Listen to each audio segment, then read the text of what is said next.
Tama kaya yung sinabi sa akin ni Jillian.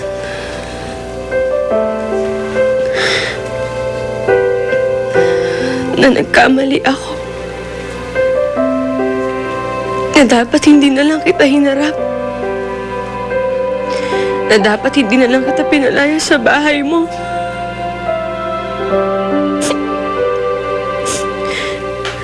Na kahit na alam kong hindi mo binigay sa akin kung anong gusto ko.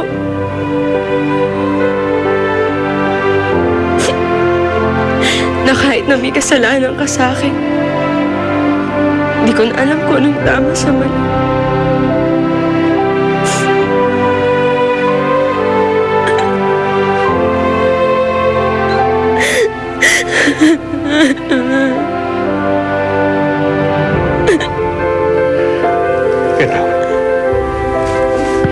Kaya hindi kita kilala.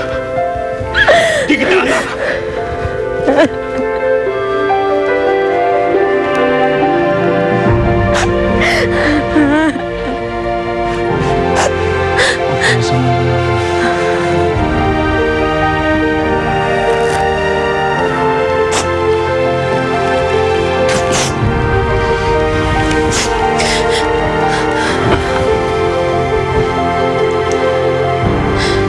Salamat ah. Alam mo ba ni minsan, hindi ko naramdaman na mahal niya ako. Huwag mo na lang isipin yun. Lalo mo lang dinadagdagan ng ninanakit mo. Alam mo ba nung namatay si inay? Hindi niya man lang ako niyakap.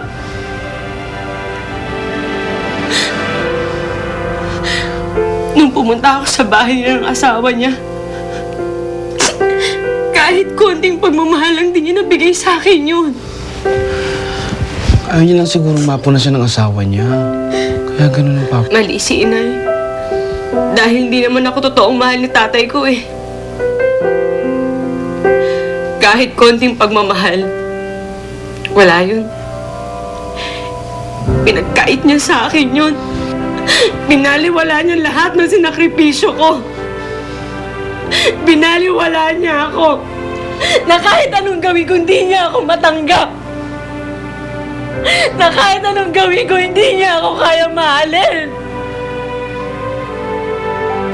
Hindi niya ako kaya tanggapin. Hindi niya ako mahal.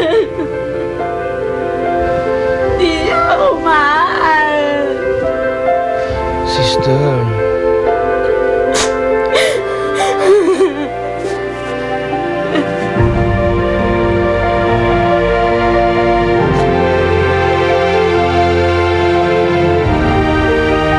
Ano?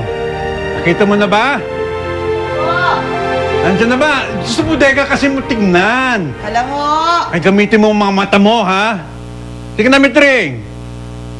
Hanapin mo mabuti. Anong ginagawa mo, ha? Si Odessa. Pinapahanap ko si Odessa. Oh, Mitring! Ito na po! Ay, naku! Ay, naku, ang dami! Ayun. Ano Ayun, ba si Odessa. dito? Halika dito. Ano ba dito, sir? Ito. Ito si Odessa. Ito ang anak ko. Hindi yung papay, masungit na nagpapalaya sa atin.